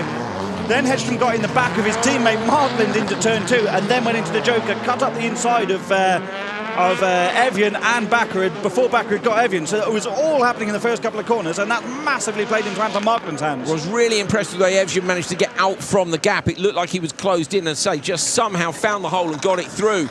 But he's ended up behind Bakkerud. Bakkerud, we know, has to look after the tyres on that car a little bit more when it's dry, but I don't think we're quite at the point of him overheating them yet. Evgen's still stuck behind him, Hal. So now team boss Peter Hedstrom is running third with more damage to the front of the Fiesta in another race, but he's behind the 2 customers, isn't he? He's behind Anton Markland, who's leading the race, and then Anders Michalak. Does he now try and just hold back and let Anton take the best time? Where was Anton? Anton was 6th, quite close to McConnell and Evgen overall, and Szabo. I think he's likely to challenge Szabo's time. But he's in the fight for a front row slot on the semi-finals, so... that's what they all want, isn't it, now? There's only 4 spots on those front rows, going to make a big difference as to your chance. You know, you're going to... There's always a P3 man going through, but if you want to win the final, I always believe you need to be on the front row of the semi. Through the Joker lap now, Michalak's going to drop time, and he slots in behind them all. So at the minute, it's a big old close pack. Bakkerud gets late on the brakes. He's out in the deep gravel. Andreas will be absolutely loving this, won't Yeah, he? he will. Former EKS driver. The car Evian's driving is the car that Matthias Hedstrom used to win the RallyX Nordic in 2016. He's all over back, and Andreas will be loving racing at this level with a new technology. You know, there's no pressure for championships or points, and it'll be brilliant for him to get this experience, as we've said. I think it's a bit of proof as well that you can mix electric and IC cars in together, which I know a lot of us have wanted to see for a while. Never happened, unfortunately, at the World Championship. There were plans at one point, but we're seeing it here in Nordic. You're going to see it in British Rallycross. It's happened in Austrian Rallycross. Well, electric's coming. We know we're all a little bit scared about the lack of sound, but it's still going to be great racing. And backward here, handing it to a couple of the IC cars, while Markland out front has made hay. The sun isn't exactly shining, but he's chasing down that time. 3:22.8 of Sabo. Sabo's run was clean for me, Hal. If he's close to that, he's done really well. Yeah, and Sabo was out front in front of Gronheim and Kristoffersen, who we know have been setting the pace. Anton's been very open about not having the ultimate performance in this car, but so far he's producing a brilliant run here. Markland comes down into the final corner. Tell you, he's not going to be far away. He might get this done. Markland going to cross the line. 3:22.4, he's done it. Anton Markland beats the time of Christian Sabo. Absolutely fantastic performance. Does that indicate the track's improving just a little bit as well? And that's to take nothing away from Mark. That was a good drive. But it's not necessarily what we'd expect. Markland and Sabo, I think we'd expect to be pretty equal, but the Hyundai we would normally expect to be ahead of the Polo in terms of pace. 3:22.453. For Anton Markland, ahead of Hedstrom. Hedstrom did well, didn't he? Hedstrom, who was in the way at backward in the wet, in the dry, was not. This is the start look. So watch for Evra, middle of the grid here. Gets a squeeze, gets a nudge from behind actually as Hedstrom comes across. Goes super sideways. Here, to me, Hal, he's completely blocked in, but he just comes through between backward. And then, unfortunately for him, Hedstrom gets up the inside again. But watch backward on the exit. This is the thing for me. Look at this. Great spatial awareness from, certainly into the Joker at least, from Evian, backward and Hedstrom at different phases of those couple of corners. They've passed each other about 9 times in 3 corners, didn't they? And then backward out dragging him off the... I just wonder if that's sheer torque through the mud, but also how many gears would you have to pull through that deep gravel if you were in a standard supercar compared to Andreas just winding the RPM up and just driving past Evgen? It'd be all about short shifting, wouldn't it? To be just using the torque rather than the power and spinning the wheels up too much. Andreas doesn't have to worry about any of that. It's just he's managing all of that with his foot on the throttle, isn't he? So it's a very different application, and he's using it very well. Learning as well as he goes. Okay, Carlson, Harpermäki, Chuchu, Fucik and McConnell. McConnell was equal TQ prior to Q3 when he had a DNF. Didn't find out what happened with the car, unfortunately, in between sessions. Got to get it done off the start if he wants a decent result. Chuchu's along the inside of him. What's the Jamaican going to do here? Harpermäki's going to get to the apex first of all. Gives everybody a bit of room. 3 cars wide. Who's going to go standard lap? Fucik goes standard lap. Oh, that's absolute carnage in turn 1. 3 cars wide over the jump. Frasier Mcconnell passes past Fucik. He's up the inside of Chuchu. Not quite. Holds on to P3, sorry, on the road as we are. Harpermäki leads from Chuchu. Not the start that McConnell needed. Going to try and get past Chuchu again. Goes up wide, gets him. So he's got 2 cars in 3 corners. But in the background, Hal, joking already is Carlson. Chuchu was fair there, wasn't he? He stayed on the brakes going into the velodrome. Oh, Frasier Mcconnell very sideways coming down the hill. Lock up from Harpermäki up front. Puncture for the back rear left of Chuchu. Fucik goes by. But that's exactly the peril of being in the slowest race. And sorry, Carlson has come around the outside there, and you can see he's going to be sideways. Actually holds on to it really well. Had to take avoiding action from Chuchu sideways on the landing from the jump. Frasier Mcconnell going to go Joker or not? No, goes standard lap. But crucially for Harpermäki and McConnell, Fucik's also stayed out, and he'll be holding Carlson back. We know Carlson, when things are going well, has got great pace. 3rd fastest in the opening free practice session of the weekend on Wednesday evening. But McConnell's really on the back of Harpermäki now. Going to look to the inside, see if we can find the traction. He's been really patient on the throttle. Okay, so there's 2 laps to go at the end of this one. And I think McConnell will joker if Harpermäki doesn't. You wonder if the Harpermäki crew will know. Oh, gee, you won't want to drop him behind Fucik, maybe not. 2 laps to go, I don't know. I'd fancy my chances. I think if he doesn't get released by Harpermäki, I might go. Carlson's off. So the threat of Carlson is gone. I don't know if that's a spin or a mechanical, but Carlson is gone. We don't know where he's on the circuit either, if he's on the racing line. Frasier Mcconnell goes Joker out wide now. Watch to the inside line for Harper Mackie, and in fact Fuchik goes as well. So that's played into McConnell's hands perfectly. Now Halley's got to chase down Harper Mackie and just see if he can make up that time and get out in front. Yeah, not only is Fraser trying to get onto the front row of the semis here, but Harper Mackie's trying to make it into the semis at all. He needs to beat Fuchik. His case has been held by Carlson retiring, so I think he's going to do it as long as he can beat Fuchik to the end of this race and just nudge ahead of him. How were they on points? They were 1 point apart, so yeah, he will do that just. Oh, that might cost Carlson his place. Carlson is in P12, yeah, Fuchik is in 13, Harper Mackie 14, so we might be seeing a change for the bottom of the grids here. McConnell, look how much time he's made up in one lap on Harper Mackie. Harper Mackie's going to go Joker this time. Okay, Frasier Mcconnell trying to chase down a place on the front row of the semi-finals. Comes in towards the apex on the inside line.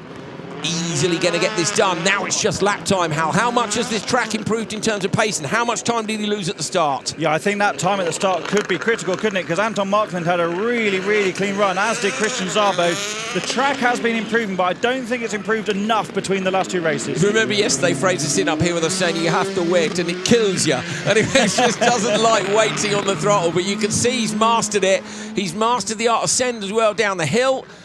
3:22, he's got 10 seconds to go to try to get to the top of the table. Further up he is, the more chance he stands of being on that front row. At the minute, I think Markland might be in there. It's not going to be quite enough. If it wasn't for the start, I think Fraser would have done that, or at least been in the mix for it. Harper Mackie almost spins over the line. Really sideways in the start. Fuchik's there as well. So if Markland's at the top of the table, frantic maths, Evshan will have... I think Markland's going to go front row. So do I. Fraser's going to stay P5, I think, and Evshan drop down from fourth. My terrible maths would suggest that it's going to be a GRX front row in semi-1. And Christopherson, Markland front row in semi-2. McConnell tried hard there, needed to. Disappointing, I think, the DNF, Hal, being honest. Don't forget, he's one of our championship protagonists, along with Sondre Evshan. At the minute, Christopherson, Evshan. So Christopherson's on 74 in P1. Sondre Evshan is on 70 points in P2. Frasier Mcconnell on 66 points in P3. So just 8 points between the top three in the standings. Let's see who's with Laura Winter. Well, we're just next to Anton Markland's RX2E car. I've literally run from the end of his incredible performance in Q4 down to here. I'm going to try and grab a quick word with him, but he obviously is getting ready for the next race and all the final preparations are being made. Anton, I know you're just about to race and again, but how good did that Q4 feel for you? Yeah, I was feeling good. I think we had a good result. The driving didn't feel that well and the car didn't feel that well, but it seems on the times that we did pretty well. So yeah, can't wait to get the semi-finals running. But first of all, a very important race. I'm racing for Andreas and Kevin now as well, so a lot of pressure on me. It's a busy one, isn't it? You actually topped Q4 as well by 3/10. Sorry? You topped Q4 by 3/10. Oh yeah, that's great. There you then go. I will go in with a good mood and not being too angry into turn one then. Yeah, full set now. Good luck. Thank you so much. Thank you. I'm somewhat disappointed. If he was going to go into turn one all angry, I would have been up for seeing that. But oh, that's great. I love that. That's a super chilled reaction of Anton Markland to winning a qualifying session at RallyX Nordic. And it's some of the best drivers in the world. It's great. So it was 2 sessions to Gronholm. Gronholm ends up on the top row, the top of the standings. TQ for Niklas Gronholm. Johan Kristoffersen is in P2. Markland goes up to 3rd and Szabo is in 4th. So me and Hal getting that wrong. Frasier Mcconnell is in 5th. Sondre Evshan in 6th. But that's some top 6, Hal, if all of those guys make it through. But if they don't, look, German, Eid, Bakkerud could all trouble them in the final. But I think that's maybe the top 6 we would expect. Maybe Eid, I think, would be in that mix as well. McConnell would be further up, wouldn't he? Look at the 28-pointer that he had in Q3. Probably the only one of those top drivers to have had a really shocking result in one session. Yeah, of course, Markland splitting the GRX cars on the front of the first semi-final because he took the fastest time in the last qualifier. So although they're equal on points, he took the last 50. Yeah, you couldn't pick from any of them, and Eid should be there as well, shouldn't he? So maybe we can just have a 7-car final. Yeah, I wouldn't mind that. Laura Winter again. Then I don't need this.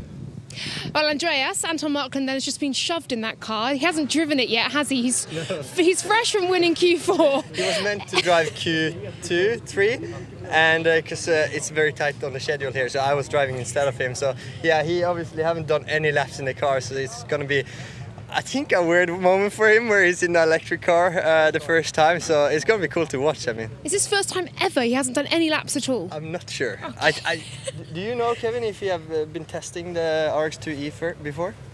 Yeah, he has on ice in PTO when we were up for Race of Champions. On ice in PTO. All right. Okay. So we keep our expectations a bit low here. But it was a brilliant race from you, of course. So there's pressure on him. It is, and Kevin, like we both won each. Me, it's you and me. We're a team. We are together. We're in the same boat. And you're counting laps, right? I'm counting laps, and that's I'm very bad at that. If you guys remember Abu Dhabi 2019, you know. Yes, I think a lot of Rallycross fans will remember that one. Yeah. So I'm not sure if they should trust me, really. Well, this is your job, so you better get to it. But if you see that we are on the last lap, then you can. I'll count for you. That's fine. Thanks, Andreas. Good luck. Thank you. All fun and games until the lights change, and then I'm sure they'll all get dead serious about it. Hal, you've got some points up in front of you. It's we made this point scoring system up, so we can only blame ourselves for how complicated we've made it. We've made our own bed here, haven't we, mate? So currently, after 2 races, Johan Kristoffersen, Timmy Hansen and Sebastian Eriksson lead overall with 3 points. These are qualifying points, like in the normal system, but reversed. So fastest gets 1 point. We tried to make it simple and have not helped ourselves. Backward, Markland and Kevin Eriksson have 1 point less than that, with a 3rd place and a 1st place overall. And then Marcus Gronholm, Kevin Hansen and Oliver Eriksson have 5 points. So there's not much to choose between them, with two races to go through the qualifying stages. Now we have Anton Markland in the red car in the middle, Oliver Eriksson in the green car on the inside, and Sebastian Eriksson in the car on the outside. And Oliver Eriksson on the inside with a good start in the green car. We'd expect that because Oliver has been doing tons of testing. Markland goes Joker straight away. Not sure how much use his experience on ice will be. I suspect enough. And to me, Hal, these cars look pretty good to drive. You know, when you see a car and you think, is it difficult or not? Everybody who's jumped into it has been quite capable in it immediately, which is a good sign. It is, yeah. We've got some of the best drivers in the whole Rallycross world competing in them, but it's very, very close, isn't it? Which shows that they're getting up to speed quickly. Anton Markland's literally just jumped out of a supercar a couple of minutes ago and looked on it through the Joker lap, didn't he? That is Sebastian Eriksson pressuring Oliver Eriksson at the front of the field, and if Oliver doesn't win this race, then I think he ought to be a little bit disappointed given his amount of seat time. Yeah, he'd be very disappointed in himself, wouldn't he? I think he'd be very cross, wouldn't he? He is a very self-critical person, isn't he? I think we've seen that many times. Yeah, really relieved to win one RallyX Nordic, of course, last year, finally, having missed out a couple of times. It was more relief, wasn't it, than satisfaction? You normally expect joy, don't you? But it's like, finally I've got it done, and I think those things sit heavy on Oliver, they really do. The screeching of tyres, which you just don't normally hear, and you can see a bit of smoke coming off the rear right as well. Markland trying to close them down. There's Johan Kristoffersen, who spent most of the last session just laughing. We weren't quite sure why. It will be something fun, though. He's very funny. Niels Andersen is with him, one of the Lites drivers this weekend. So they're cheating as well because Niels Andersen's with him in the spotters tower, so they should be immediately disqualified too. In fact, I'm sure we can find grounds to disqualify all of them. Pretty much, mate. And I believe we were told the other day by Andreas Eriksson that we could be the stewards for this if we wanted to be, which we immediately turned down, didn't we? Because we've said constantly that we don't want to. I think Markland's going pretty well here in P3.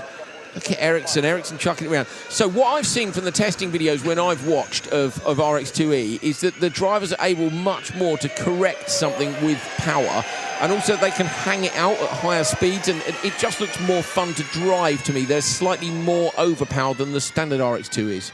They are there. That was the intention of the class, to bridge the gap more, to watch the supercar or Anton Markland all out of shape coming over that bump, coming down the hill.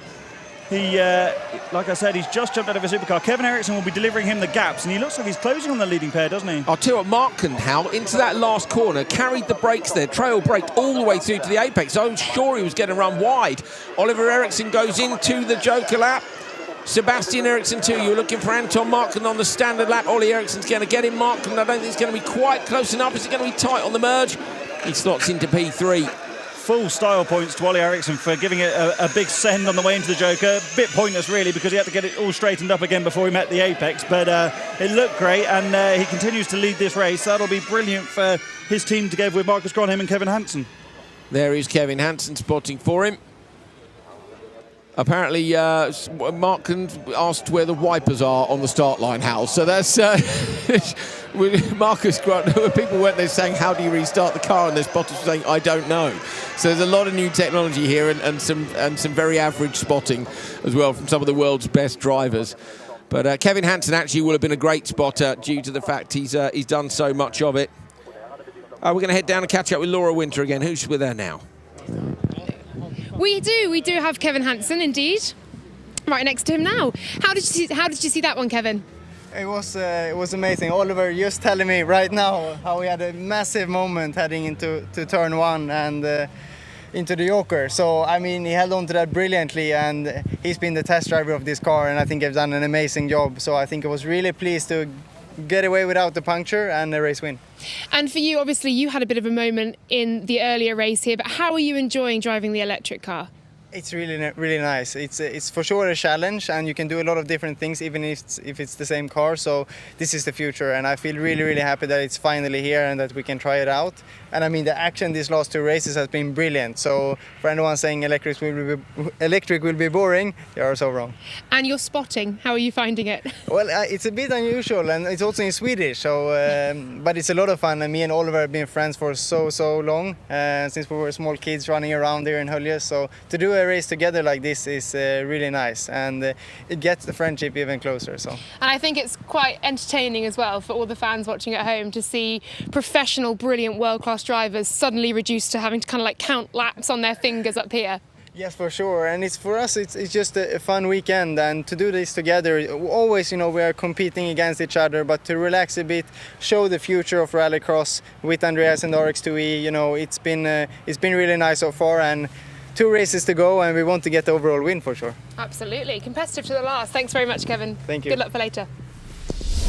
So look back at some of the action from this one. Hal, really interesting there for me. Kevin saying it was really unusual to be spotting in Swedish, and people at home are going to be asking questions when he speaks Swedish as his native language, but that's not really the native language of Hansen Motorsport, is it? No, they speak English as a rule, and that's, well, there's many reasons for that. One of the primary reasons is that so they're practicing English all the time, but in the spotting environment, it's so that their chief engineer, Graham Rodemark, can be involved. He's a major element of their spotting team, but also they work with so many French engineers from the Peugeot Sport Times and now as Hansen Motorsport. It's not uncommon, that, is it? Do you remember Juha Repo and Juha Kankinen used to do their pace notes in English, because that's what they'd both always done. Even though they're both fluent Finns, they'd always spoke in English. And I think once you're into a rhythm, you don't like to change it, because it can upset the balance of what you're doing. Yeah, Kevin saying it was slightly strange. There we go, all good fun too.